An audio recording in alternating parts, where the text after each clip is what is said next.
వ్రాసికున్న జయము, జయమని వ్రాసికున్న జయము. సాధ్విలా జయము కీర్తనలు జయ శబ్దముతో జయముగా పాడండి. జయము జయమాయను లేని జయమే క్రీస్తుని చరిత్ర. జయమే మరణమునా కూడా జయమే నిత్యమును. సాధ్విలా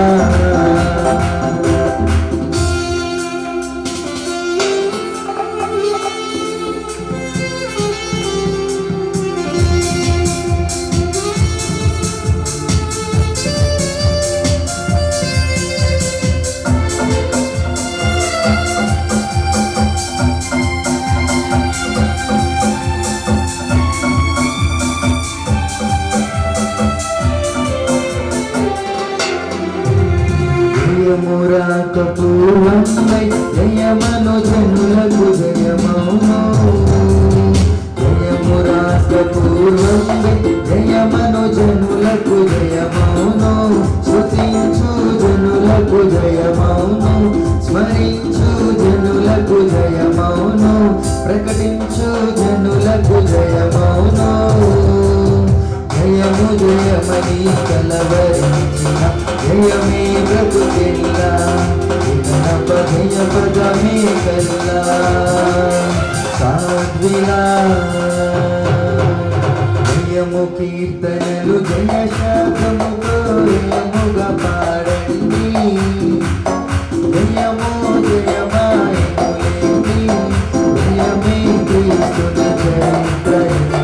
జయమే మరణమునా జయమే నిత్యమును. సాధ్విలా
సకలు వచ్చిన లక్ష్యము పేటకు నీవు లక్ష్యము పేటకు. సాధ్విలా జయము కీర్తనలు జయ శబ్దముతో జయముగా పాడండి. జయము జయమాయను లేని జయమే క్రీస్తుని చరిత్ర.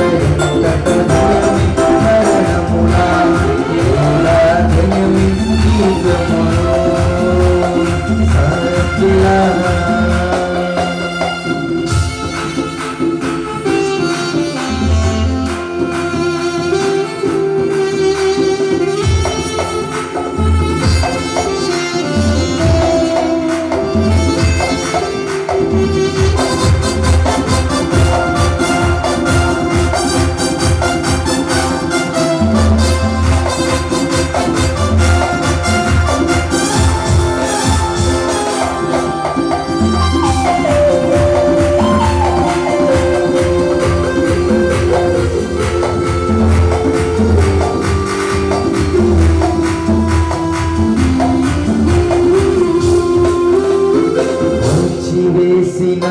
దేవుని సభకు చేరుదము రండి. వచ్చి వేసిన దేవుని సభకు చేరుదము రండి. త్వరలో యేసును కలుసుకొని త్వరలౌదము రండి. త్వరలౌదము రండి. సాధ్విలా జయము కీర్తనలు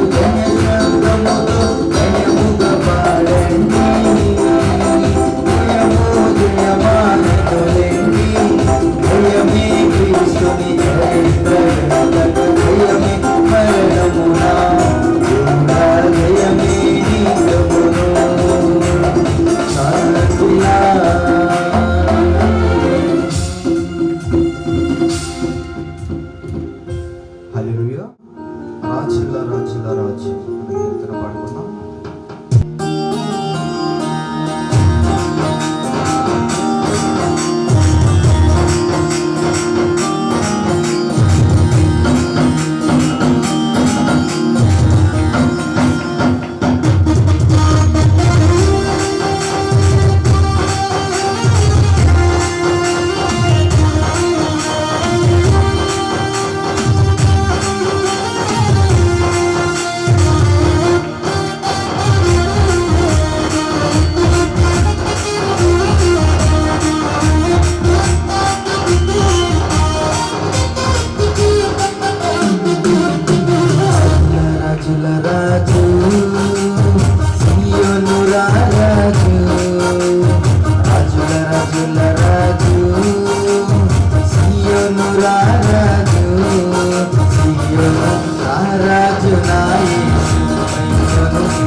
తల్లి గర్భము నుండి వేరు చేసి తండ్రి ఇంటి నుండి నన్ను పిలిచి, తల్లి గర్భము నుండి వేరు చేసి తండ్రి ఇంటి నుండి నన్ను పిలిచి, తల్లి గర్భము నుండి వేరు చేసి తండ్రి ఇంటి నుండి నన్ను పిలిచి, తల్లి గర్భము నుండి వేరు చేసి తండ్రి ఇంటి నుండి నన్ను పిలిచి, కొరకే నన్ను ఏర్పరచిన సిగ్గును, కొరకే నన్ను ఏర్పరచిన సిగ్గును, కొరకే నన్ను ఏర్పరచిన సిగ్గును, కొరకే నన్ను ఏర్పరచిన సిగ్గును, మహారాజు నా యేసు సిగ్గును, మహారాజు నా యేసు సిగ్గును, మహారాజు నా యేసు సిగ్గును, మహారాజు నా యేసు, రాజుల రాజుల రాజు సియోను రాజు,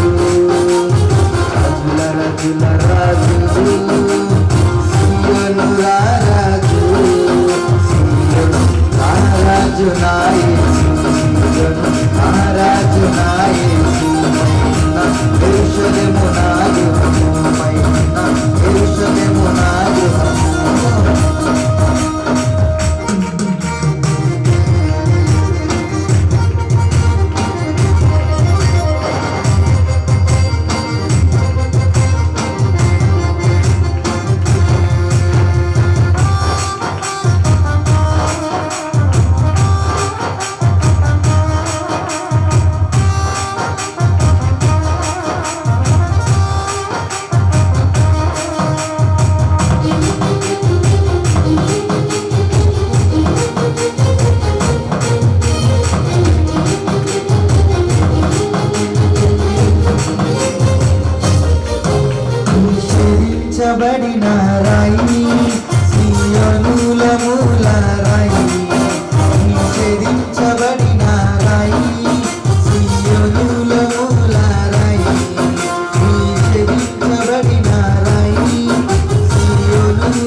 నాట్యవందనం నా బాణ భూమి సార్వం నాట్యవందనం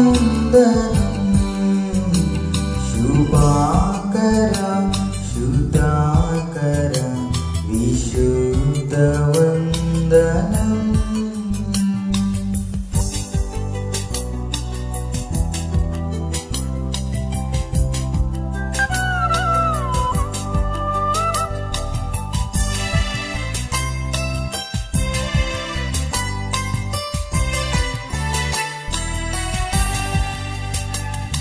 యెహోవా శ్రేష్ఠ జనక నీకు ఎంతయు బ్రనుతే యెహోవా శ్రేష్ఠ జనక నీకు ఎంతయు బ్రనుతే మహోన్నతుండ దివ్యుడ ఘన మహిమ సంస్తుతి మహోన్నతుండ దివ్యుడ ఘన మహిమ సంస్తుతి శుభాకర శుద్ధాకర విశుద్ధవందనం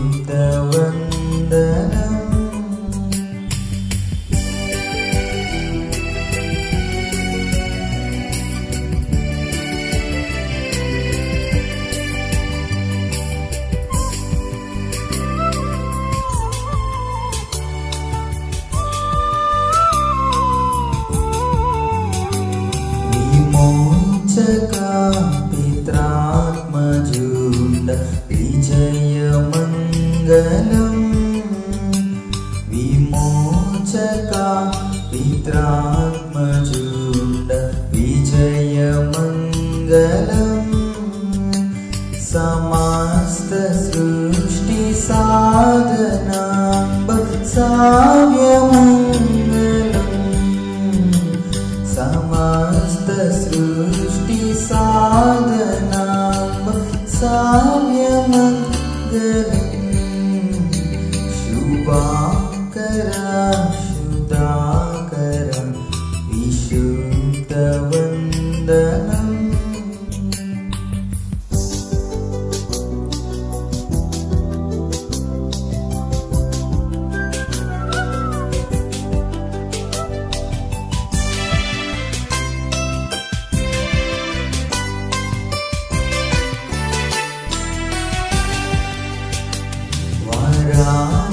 పితా పుత్ర నిర్గమ పరుడ స్తోత్రము వరాత్మ పితా పుత్ర నిర్గమ పరుడ స్తోత్రము వరా ప్రతుండ భక్త హృదయ వాస స్తోత్రము వరా ప్రతుండ భక్త హృదయ వాస స్తోత్రము శుభాకర శుద్ధాకర విశుద్ధవందనం.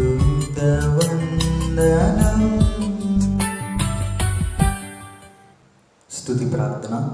ఓ దేవా తండ్రిగాను కుమారుడుగాను పరిశుద్ధాత్మగాను ప్రత్యక్షమైన తండ్రి, నీ ప్రత్యక్షమితమైన అనేక స్తోత్రములు.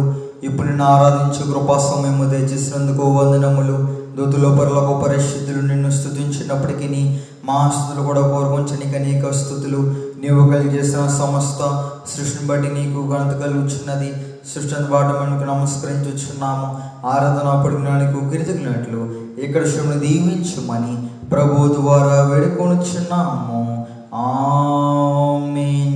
ప్రియులారా, ప్రభునందు ప్రియులారా, మన మధ్య పరిశుద్ధ దేవుని సతికి వచ్చినప్పుడు పూర్తిగా సర్వతంలో ప్రవేశింపకపోవడము మన పాప స్థితిని ఒప్పుకొని క్షమాపణ పొందడం మనకి ఎంతో మేలు.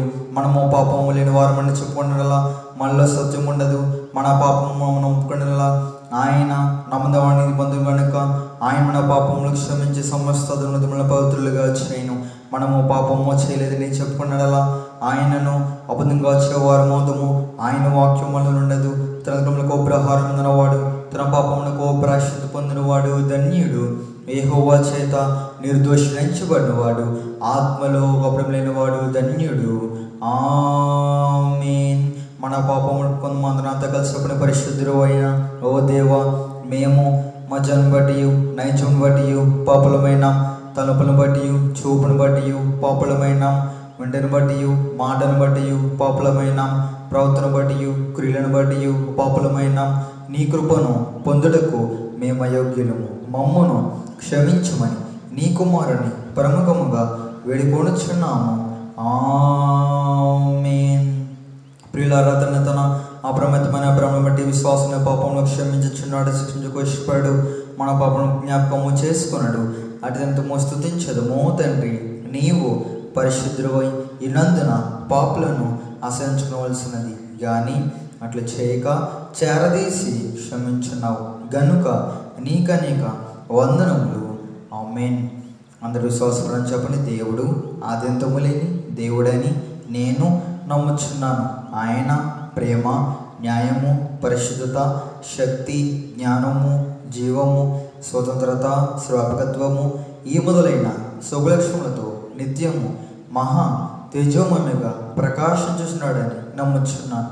యేసుక్రీస్తు ప్రభు రూపమునకు మనుష్యుడిగాను, అనాది స్థితిని బట్టి దేవుడిగాను, సంచరించుచు దివ్యబోధల మూలముగాను, అద్భుతముగు ఉపకారముల మూలముగాను, నా పాపములు, నా వ్యాధులు, నా శిక్షలు తన శిలుమరణపై వేసుకొని మరణమౌట మూలముగాను, ఆయన సమాధి నుండి మూడవ నాడు వెలుపలికి వచ్చి పరలోకమునకు వెళ్ళుట మూలముగాను, తన నిజదైవస్థితిని ప్రేమను వెల్లడించినాడని నమ్ముచున్నాను.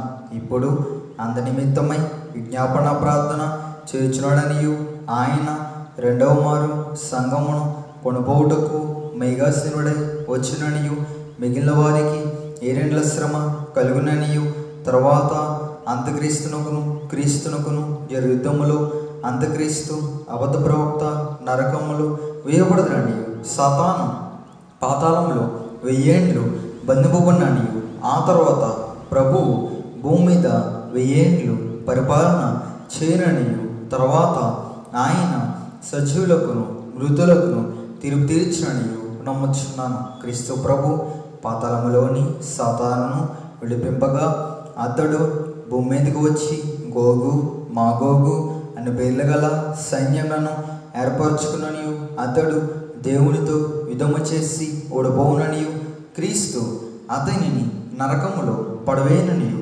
నమ్ముచున్నాను. అటు తర్వాత ఆయన అందరికును తీర్పు ఇచ్చుననియు, అవిశ్వాసులను నరకములోనికి పంపేయననియు నమ్ముచున్నాను. తుదకు భూమి మీదనున్న పరిశుద్ధులందరూ ఏక సంగముగా నునుట వలన భూమి పరలోకములో ఒక భాగముననియు, క్రీస్తు ప్రభు పరలోకంలోను భూలోకంలోను ఉండుననియు నమ్ముచున్నాను.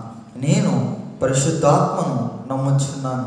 ఈయన తండ్రితోనూ కుమారునితోనూ ఏకదేవుడిగానే యుండి పనిచేర్చుడనియు, ఈయన ఆవేశంలోని దైవ గ్రంథము వ్రాతలోనికి వచ్చినదనియు, ఈయన వెలుగుంపును బట్టి ఆ గ్రంథము అర్థమగుననియు, తండ్రి ఉద్దేశించిన రక్షణ అనగా కుమారుడు తన అమూల్యమైన రక్తము వలన గడించిపెట్టిన రక్షణ పరిశుద్ధాత్మయ విశ్వాసికి అందించనియు నమ్ముచున్నాను. తండ్రి కుమారులతో పాటు ఈయన కూడా సమానముగా ఆరాధన నొందదగు దేవుడనియు నమ్ముచున్నాను.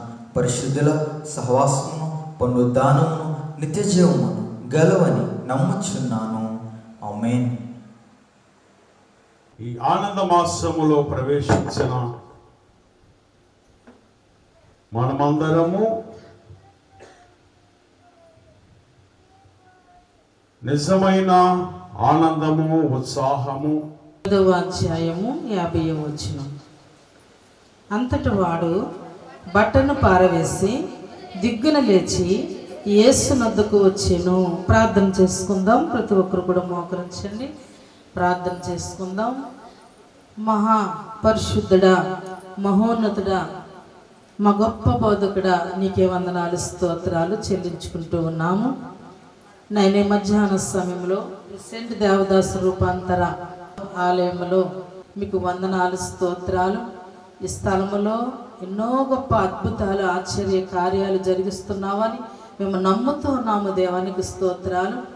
నైనా ఇదిగో ప్రభా, ఇంతవరకు కూడా క్రమముగా మర్యాదగా జరిగించిన పాటల్లో మీరుండి క్రమముగా జరిగించిన దేవానికి స్తోత్రాలు. ప్రత్యేకమైనటువంటి నాయన వర్తమానంలోకి మేము వెళ్ళుచు ఉండగా వినగలిగే చెవి, గ్రహించే హృదయమును మా అందరికీ దయచేసి మేలు చేయమని యేసు నామమున అడిగి వేడుకుంటున్నాము తండ్రి. ప్రతి ఒక్కరు కూడా కూర్చుందాం, సమయం ఎక్కువైంది కనుక. మరి చదవబడినటువంటి వాక్యములో, అంతటా వాడు బట్టను పారవేసి దిగ్గున లేచి యేసునద్దకు వచ్చెను. క్రీస్తు ప్రభువారు శరీరధారిగా ఉన్నటువంటి దినాలలో యెరికో పట్టణంలో నుండి ప్రయాణం చేయుచున్నప్పుడు అనేక మంది ఆయనను వెంబడించినట్లుగా మనకి అర్థమవుతూ ఉంది. అయితే అందులో ఒక ఆయన గుడ్డివాడు. ఎవరు ఈ గుడ్డివాడు అంటే, తీమయి కుమారుడైన భర్తమయి అనేటువంటి గుడ్డి భిక్షకుడు త్రోవ పక్కన కూర్చుండి భిక్షమెత్తుకొనొచ్చు ఈయన జీవించుచూ ఉన్నటువంటి సందర్భం ఇక్కడ కనబడుచు ఉంది. అయితే ఆ మార్గము గుండా అనేక మంది వెళుతూ ఉన్నప్పుడు ఏదైనా శబ్దం అయినప్పుడు అనేవాడంట, ఈ మార్గంలో ఎవరు వెళుతున్నారు అని అడిగేవాడంట. అనేక మంది ఆ మార్గాన్ని పోవచ్చున్నప్పుడు మరి ఈయన శబ్దము వినపడ్డప్పుడల్లా కూడా ఎవరు వెళుతున్నారు అని అడిగేవాడంట. అయితే ఇంకా ఇలాంటి పరిస్థితుల్లో మరి ఆ మార్గమున ఇక్కడ యెరికో అనేటువంటి పట్టణము దేనికి సాదృశ్యంగా కనబడుచుందంటే, శపింపబడినటువంటి పట్టణానికి సాదృశ్యముగా కనపడుచు ఉంది. కనుక యెరూషలేము నుండి యెరికో వెళ్ళుచున్నటువంటి యేసుక్రీస్తు ప్రభువారు ఎవరి గురించి యెరికో వెళుతున్నాడు, శపించబడినటువంటి ఆ ప్రదేశము, మరి అక్కడికి ఎందుకు వెళుతున్నాడు అంటే, గుడ్డివాడు తీమయి కుమారుడు లాంటి మరి గుడ్డివాడు భిక్షకుడు అలాంటి వారి కొరకు, అలాంటి వారిని బాగు చేయడానికి యేసు ప్రభు వారు పూనుకుని మరి ఆ పట్టణము వెళుచు ఉన్నటువంటి సందర్భాన్ని మనం ఇక్కడ చూస్తూ ఉన్నాము. అయితే ఆ గుడ్డి భిక్షకుడు ఏమంటున్నాడంటే, మరి అనేక మంది ఆ మార్గము గుండా పోయినప్పుడు వారు ఒకానొక దినాన్ని మరి ఆ జన సమూహము చప్పుడు వినపడింది అంటండి ఆ గుడ్డివాడికి. వినబడినప్పుడు ఆ ప్రక్క వారిని అడుగుతున్నాడంట, మరి దారి వెంబడి పోవచ్చినటువంటి వారు ఎవరు అని అడుగుతుంటే వాళ్ళు అంటున్నారట, నజరేయుడైనటువంటి యేసు, యేసు ఈ దారిని వెళుతున్నాడని చెప్పారంటండి. అయితే మరి వాళ్ళందరూ కూడా యేసు అని చెప్పారు కదా, యేసు ప్రభు వారని సంబోధించారు కదా. ఈయన పిలుస్తున్నాడు, వేరే పేరెట్టి పిలుస్తున్నాడంట. ఏమని అంటున్నాడు? దావీదు కుమారుడా నన్ను కరుణించుము అని కేకలు వేయడము మొదలు పెట్టాడంట. ఇదేంటి, అసలు వెళ్ళే ఆయన పేరేంటో ఈయన అడిగాడు కదా, మరి వాళ్ళు యేసు అని చెప్పారు కదా, ఈయన వేరొక పేరెట్టి పిలుస్తున్నాడంట, దావీదు కుమారుడా నన్ను కరుణించుము.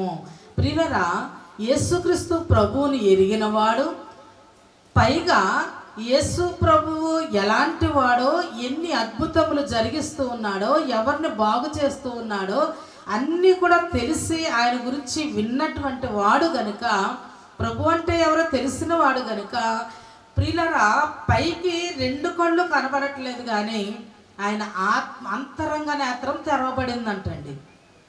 పైకి మన అందరం కళ్ళు కనపడినా అంతరంగం మూయబడుతుంది చాలామందికి.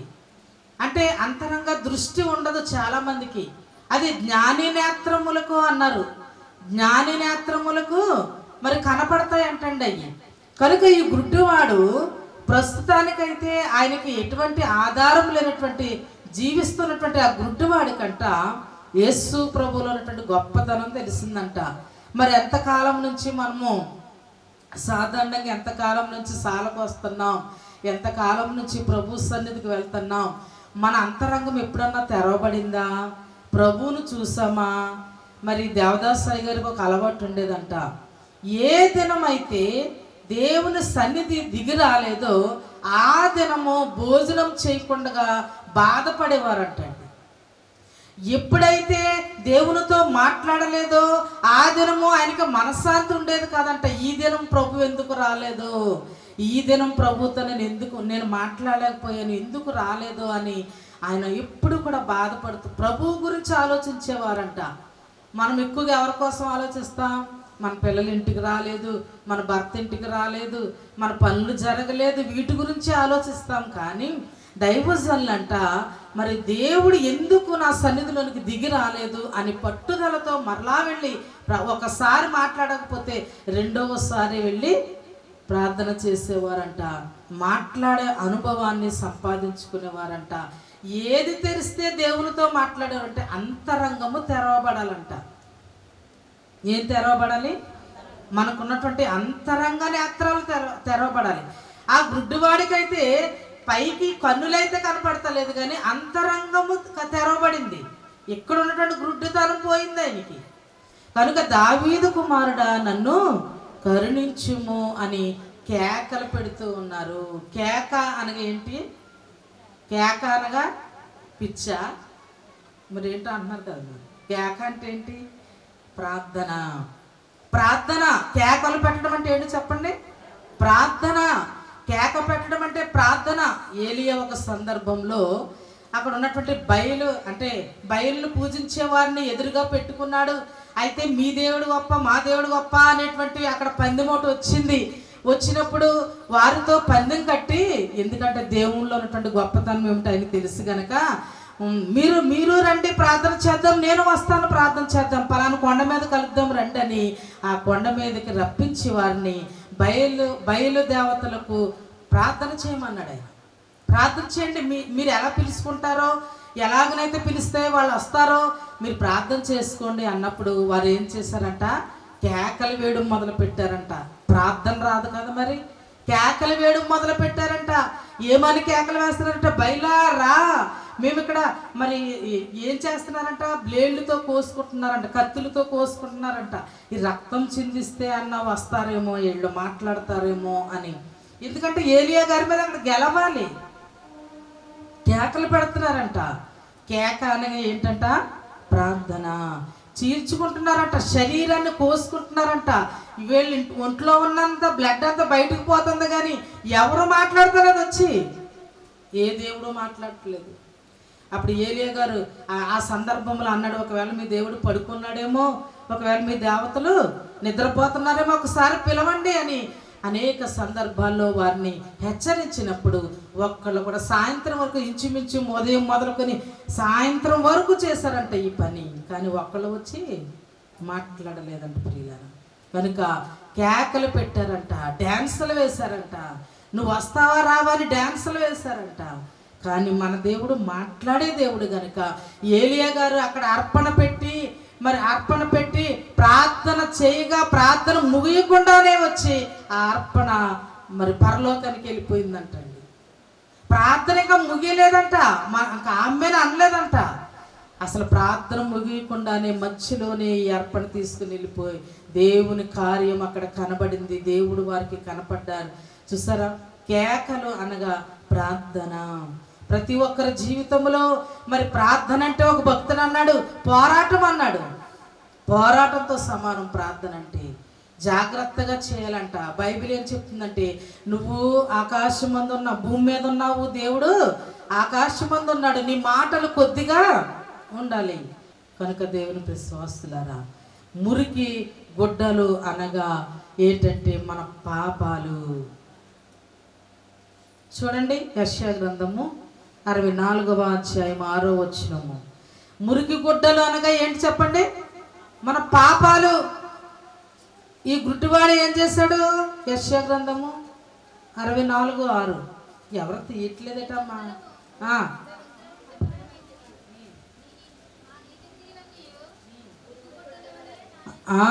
ఏమంటున్నాడు ఇక్కడ? మేము అందరము అపవిత్రుల వంటి వారమైతిమి, మా నీతి క్రియలన్నీ మురికి గుడ్డవలే ఆయను, మేమందరము ఆకువలే వాడిపోతిమి, గాలివాన కొట్టుకొని పోనట్లుగా మా దోషములు మమ్మను కొట్టుకొని పోయెను. అంటే మన మురికి గుడ్డ అనగా మన పాపములు. ఆ గుడ్డ పారవేశాడంటే తాను కలిగి ఉన్నటువంటి ప్రతి ఒక్క పాపాన్ని కూడా విడిచిపెట్టాడంట. కర్రను ఆధారంగా చేసినటువంటి కర్రను కూడా పారవేశాడంట. ప్రియులరా, ఇలాగున తనకు ఆధారమైనటువంటి ప్రతి దాన్ని పాడవేసి యేసుక్రీస్తు ప్రభు వైపే చూశాడు. కనుక ఇక్కడ ప్రియులరా మనం చూస్తే మరి విశ్వాసము ద్వారా మనం అందరము కూడా అలాగున బలపడాలంట, ప్రభు వైపు చూడాలంట, ఆయన వాక్యాలు వినాలంట. ఈ కడవరి దినాలలో వాక్య స్వరూపమైనటువంటి ప్రభు అయినటువంటి క్రీస్తు ఏ వాక్యము దేవుడై ఉండెనో అదే వాక్యము దేవుని యొద్ద ఉండెను. ఏ వాక్యము శరీరధారిగా మన మధ్య నివసించునో ఆ వాక్య స్వరూపమైనటువంటి ప్రభు మన మధ్య సంచరిస్తూ ఉన్నాడు. గనుక ఈ దినాల అంతమందు మరి సువార్త విరివిగా ప్రకటించబడడం మనం చూస్తూ ఉన్నాము. వీటన్నిటిని పక్కన పెట్టి ప్రభు సువార్త కొరకు ప్రాధేయపడాలి.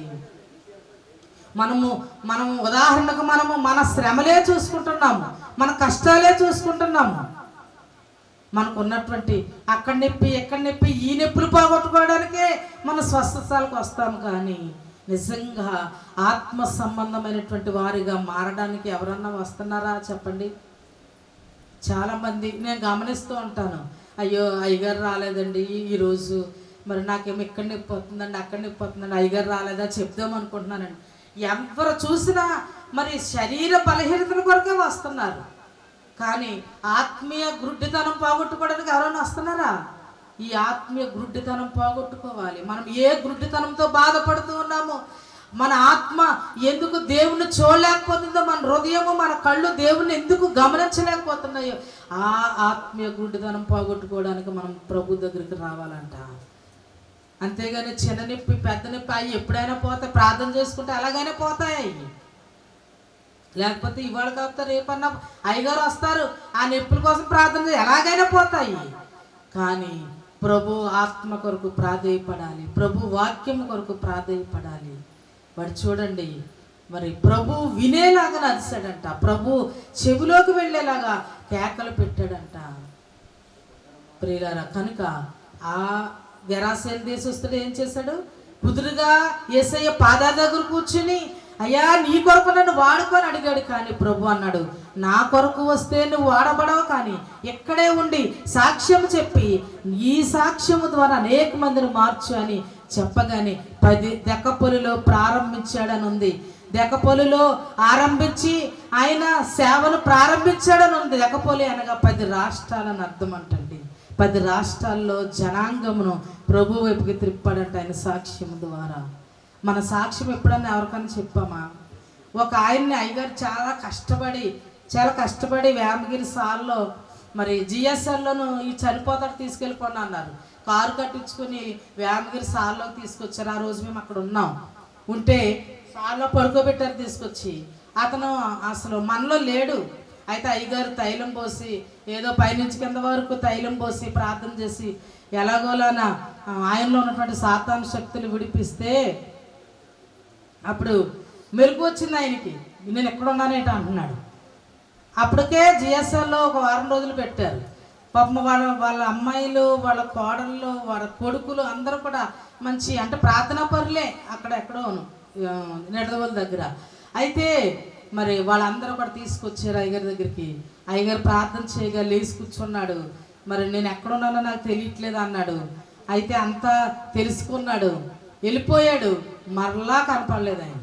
సంవత్సరానికి వచ్చాడు అయ్యగారి దగ్గరికి. వచ్చినప్పుడు, ఏమయ్యా నువ్వు ఎందుకు కనపడట్లేదు, నువ్వెందుకు మరలా రాలేదు అప్పటి నుంచి అంటే, అయ్యగారు నాకు గేదెలు ఉన్నాయండి, వాటికి మేత వేయడము, గేదెలు చూసుకోవడము, పాలు తీయడం ఇదే సరిపోతుందండి. మరి ఆ రోజు జిఎస్ఎల్లో చచ్చిపోతే ఏ గేదెలు పాలు తీద్దుడు చెప్పండి? ఏ గేదెలు పాలు తీద్దుడు? ఏమ్మా, చాలా విచారం, చాలా బాధపడ్డాము. మరలా సంవత్సరానికి సాలకొచ్చాడంటే చాలా బాధపడ్డాము మేము. ఏంటి ఎంత కష్టపడి చేస్తున్నా కానీ ఎవరు కూడా గమనించట్లేదు, ఎవరు కూడా ప్రభువుని వెంబడించట్లేదు. ఈ గుడ్డివాడైతే అలా చేయలేదంట. స్వస్థపడిన వెంటనే ప్రభుతో కలిసి ఆ జనాంగంలో కలిసిపోయి ప్రభుతో వెంట వెళ్ళను అని ఉంది బైబిల్ గ్రంథంలో. వెంట వెళ్ళిపోయాడు. కనుక దేవుని మనం బాగుపడిన వెంటనేనంట ఇంకో గుడ్డివాడిని చూస్తాం. యోహాను సువార్త 9వ అధ్యాయంలో ఆ గుడ్డివాడంట బాగుపడిన వెంటనే నేను యేసు ప్రభువునే చూడాలనుకున్నాడంట. శిలోయమైనటువంటి కోనేటి దగ్గరికి వెళ్ళి కళ్ళు కడుక్కొని నేరుగా ప్రభు దగ్గరకు వచ్చి మసగగా కనపడుతున్నాయంట. ఈ మసగగా కనపడినా పర్వాలేదు కానీ తడుక్కుంటూ వచ్చి ప్రభు ముఖం చూశాడట. ప్రభు ముఖం చూడాలి, ప్రభువునే చూడాలి, ప్రభువునే వెంబడించాలి. మన జీవితం ప్రభువుకే సమర్పణ చేయాలి. నేను ఎందుకు బ్రతికించుకున్నాడు, అయ్యో నన్ను ఎందుకు బ్రతికించుకున్నాడు. అప్పుడు అయ్యగారు చాలా తిట్టారు. మరి అప్పుడే చనిపోతే ఏం చేదువయ్యా అసలు నువ్వు. కనుక దేవుని విశ్వాసులారా, ఖాళీ లేదంటారు. బ్రతికిన తర్వాత అసలు ఖాళీ లేదంటారు. బ్రతికిన తర్వాత అసలు నాకు తీరికే అవ్వట్లేదండి బాబు అంటారు. మరి ప్రభువుని జ్ఞాపకం చేసుకోకపోతే అసలైన తీరిక చక్కగా విశ్రాంతి తీసుకుందరు అని ఉంది. అక్కడ పరలోకం వెళ్తే ఏక విశ్రాంతి అని అంట కదా, ఏముండదు ఇంకా ఏక విశ్రాంతి. భూమి మీద ఉన్నంతసేపే నీకు సమయము. భూమి మీద ఇంకా నీకు దేవుడు సమయం ఇచ్చాడంటే ఆ సమయము ప్రభువు కొరకు వాడతావని నిన్ను బ్రతికించుకుంటాడు తెలుసా. ప్రభువు కొరకు నువ్వు వాడబడతావని నిన్ను బ్రతికించుకుంటాడు. లేకపోతే నీకు స్వస్థతనిస్తాడు. అది మర్చిపోయి నేను స్వస్థపడ్డాను కదా ఇంకా నాకు పర్వాలేదు అనుకుని మరలా వెళ్ళి లోకంలో కలిసిపోతున్నారు చాలామంది ప్రియులారా. ఈ దినాలలో చాలామందిని గమనిస్తూ ఉన్నాను. కనుక ఈ గుడ్డివాడు మరి ఎలాగునైతే మరి ప్రభువుని ఎలాగునైతే వెంబడించాడో, పాపినైనా నన్ను కరుణించుము అని ఆ పాపాలు, ఆ మురుకు గుడ్డలు వాటన్నిటిని కూడా పారవేసి పరిశుద్ధుడైనటువంటి ప్రభువుని వెంబడించాడు. మరి పరిశుద్ధతను ధరించుకున్నాడు, పరిశుద్ధుని చెంత చేరాడు. కనుక మరి పాపం ఉన్నటువంటి వారినే పిలుస్తూ ఉన్నాడు. పపీరావా పాపము విడచి పరిశుద్ధుల విందులో చేరా. పపీరావా పాపము విడచి పరిశుద్ధుల విందులో చేరా. పాపుల గతిని పరిగించితివా, పాపుల గతిని పరిగించితివా.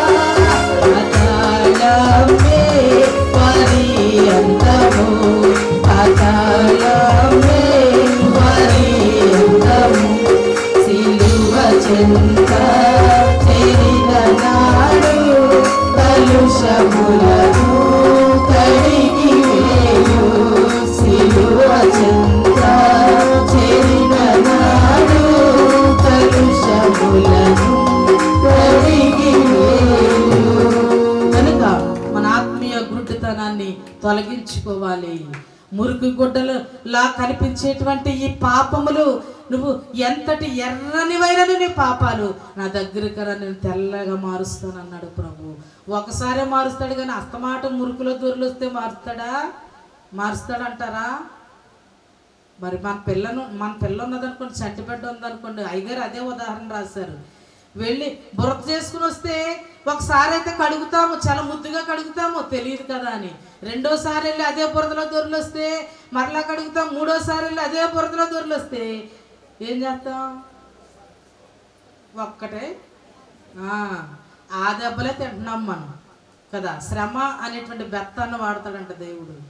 కనుక మురికి గుడ్డలు లాంటి పాపములు విడిచిపెట్టి ఈ గుడ్డివాడు ఎలాగనైతే ప్రభువుని వెంబడించాడో మరి ఆధారమైనటువంటి వాటిని అన్నిటిని విడిచిపెట్టి ఆధారముగా ప్రభువుని ఆధారముగా చేసుకుని, వాక్యాన్ని ఆధారముగా చేసుకుని, ఈ దినాలలో విరివిగా వాక్యం మనకు ఎక్కడ పడితే అక్కడ దొరుకుతుంది. ఇంకా వాక్యం దొరకలేనటువంటి పరిస్థితులకు వెళ్ళబోతూ ఉన్నాము. కనుక వాక్యం బట్టి మన జీవితాలను సరిచేసుకోవాలి. అట్టి ధన్యత భాగ్యము ప్రభు మనలకు అనుగ్రహించును గాక. ఆమేన్. దేవుడి కొద్ది మాటలు దీవించును గాక. మోకరించండి. సకల యుగములలో అక్షయుడను అదృశ్యుడను రాజునైన మా పావన పరలోకపు తండ్రి, మా గొప్ప దేవా, నీ మహిమ కలిగిన ఉన్నతమైన నామమునకు వందనములు స్తోత్రములు చెల్లించుకొనుచున్నాము. నీ నామము అన్ని నామముల కంటే ఉన్నతమైన నామమని నాయనా నీవే మాకు సెలవిచ్చిన విధానము కొరకు నీకే స్తోత్రములు. నేనున్నవాడను అనువాడునని వాగ్దానము చేసిన యేసయ్యా, ఈ ప్రత్యేకమైన దినమున, ఈ పరిశుద్ధమైన దినమున మమ్మందరినీ నీ పాద సాన్నిధ్యములోనికి నడిపించుకున్నారు తండ్రి, నీకే స్తోత్రాలు. విశ్వాసముతో మేము నీ పాదముల యొద్దకు వచ్చి ఉండగా ఈ సమయమున మేమందరము కూడా ఎటువంటి విశ్వాసము కలిగి నీ పాదముల యొద్దకు వచ్చి ఉన్నాము, ఆ విశ్వాసము చెప్పిన మా అందరకు నీవే స్వస్థత, విడుదల, నెమ్మది, సమాధానము, రక్షణ భాగ్యాన్ని దయచేయమని అడుగుచున్నాము. అలాంటి ప్రభా, ఈ దినము తండ్రి నైనా నీవు వారికి చేసినటువంటి మేళ్లను బట్టి, ఆశ్చర్య కార్యములను బట్టి, అద్భుత కార్యములను బట్టి ఎందరో సాక్ష్యం ఇచ్చి ఉన్నారు. వారందరినీ దీవించండి, వారి కుటుంబాలను దీవించండి నాయనా. ఈ సాక్ష్యములు విన్నటువంటి మమ్మలను కూడా దీవించండి. వారికి కార్యము జరిగించిన తండ్రి, వారిని స్వస్థపరిచిన దేవా, నన్నును స్వస్థపరచనయ్యా, నన్నును బాగు చేయండి ప్రభువా అని ఎవరైతే వారి అంతరంగములో కోరుకొని ఉన్నారో ఆ చెప్పున నీవే వారికి జరిగించమని అడుగుతున్నాము. పరమ తండ్రి నీకే స్తోత్రములు. అలానే తండ్రి నాయనా, రేపు శుక్రవారము, శుభ శుక్రవారము నైనా, మంచి శుక్రవారం అన్నాం. ఎవరైనా చనిపోయిన దినము ఎంతో ప్రభా బాధాకరమైన దినముగా, దుఃఖ దినముగా ఎంచుకుంటూ ఉన్నాము. కానీ నీవు చనిపోయిన దినము మాకెంతో ఆశీర్వాదకరము ప్రభా. నీవు శిలలో రక్తము చిందించకపోతే మా పాపములకు విడుదల లేదు ప్రభా. అందువల్ల నీవు చనిపోవడము శుభదినము. అలానే నీవు పొందిన దెబ్బల చేత మాకు స్వస్థత అన్నావు ప్రభా. నాయనా, కొరడా దెబ్బల ద్వారా, ఆ కొరడా దెబ్బల నుండి నాయనా రక్తము కారుచుండగా నీవు పొందిన దెబ్బల చేత మాకు స్వస్థత అన్నావు ప్రభా. నీవు దెబ్బలు పొందకపోతే యేసయ్యా మాకు స్వస్థత లేదు ప్రభా, మాకు విడుదల లేదు ప్రభా, నైనా మాకు సమాధానము లేదు ప్రభా. అందువలన నీవు పరిశుద్ధుడవు గనుక నీ పరిశుద్ధమైన రక్తము ద్వారా మాకు స్వస్థత కలుగచేస్తున్న తండ్రి నీకే స్తోత్రాలు. నైనా కొందరికి తెలియక చనిపోయిన దినము దుఃఖ దినము కదా, మంచి మంచి మంచి అని మంచి శుక్రవారం అని ఎందుకు అంటున్నారంటే నీవు పొందిన దెబ్బల చేత మాకు స్వస్థత కనుక. నైనా నీవు శిలువ యాగము చేయకపోతే ఈ భూలోకములో మాకు పాప విడుదల లేదు ప్రభా, పాప క్షమాపణ లేదు ప్రభా. నైనా నశించిన వారందరినీ వెదకి రక్షించడానికి ఈ భూలోకానికి వచ్చి మా అందరినీ ప్రభు రక్షించడానికి, మా అందరి నిమిత్తము నీవే బలియాగమైపోయిన తండ్రి నీకే స్తోత్రాలు. మా పాపములే సిలువ నాయనా, మేము నడిచిన నాయనా నడవడికే నీకు సిలువ తెచ్చిపెట్టింది ప్రభా. మేము ప్రభా నడిచినటువంటి నాయనా పాపపు నడవడిక వల్ల నీ కాళ్ళలో చీలలు వేశారు నాయనా. మా నాయనా ఆలోచనలు బట్టి నీ యొక్క తలకు మొండ్ల కిరీటమును పెట్టారు ప్రభా. యేసయ్యా, మా కొరకు బలియాగమైపోయిన తండ్రి, ఇక నుండైనా మమ్మల్ని మేము మార్చుకొనొచ్చు. ఇక నుండైనా మేము నీ మార్గములో నడవడానికి ప్రయత్నం చేసే భాగ్యం మా అందరికి నీవే దయచేసి మేలు కలగచ్చేయమని. రేపు వచ్చే శుక్రవారము భక్తి శ్రద్ధలతో నా ప్రభు నా కోసము బలియాగమైపోయి ఉన్నాడని విశ్వాసముతో నీ సన్నిధికి మేమందరము ఏకీభవించే భాగ్యం మాకు దయచేయండి ప్రభువా. నైనా స్తోత్రములు చెల్లించుకొనుచున్నాం. ప్రతి బిడ్డను కూడా మీరే దీవించి మేలు కలుగచేయమని, వారంతరంగా ఆలోచన చెప్పని నీవే జరిగించి బలపరచమని, వారి సమర్పణ చేస్తున్న కాలికలో 100 ఫలము నీవే వారికి దయచేసి మహిమను పొందమని, వారికి నాయనా అర్పణలు కాలికలు అర్పించుట ద్వారా వారి గృహములో ఉన్న లేమిని తీసివేయండి, కలిమిని దయచేయండి, వారికున్న రుణాలను తీర్చండి ప్రభువా. నైనా నీకే స్తోత్రాలు.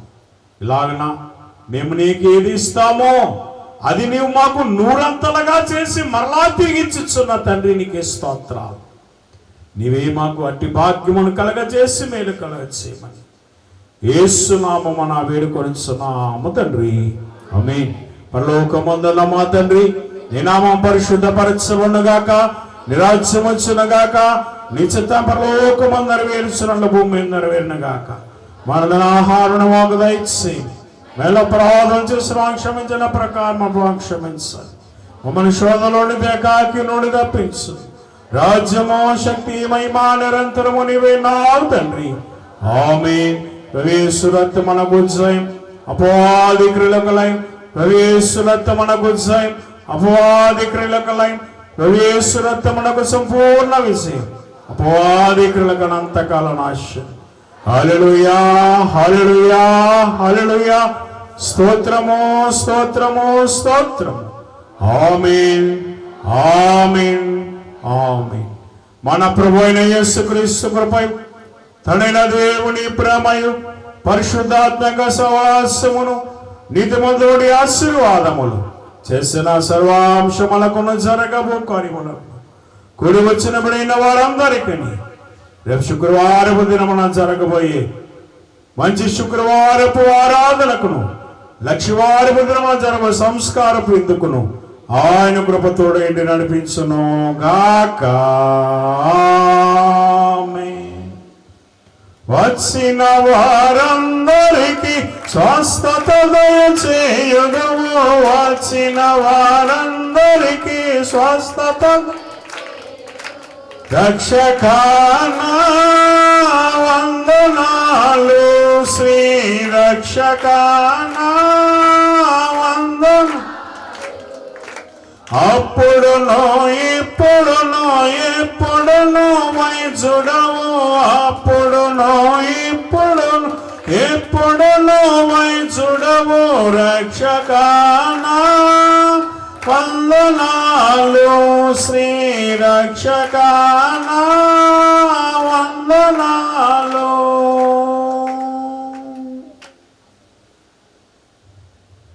बोलो యేసు మహారాజ్ కి, బైబిల్ మిషన్ కు, దాదాసాయి గారికి, बोलो యేసు మహారాజ్ కి. అందరికీ మరణాత.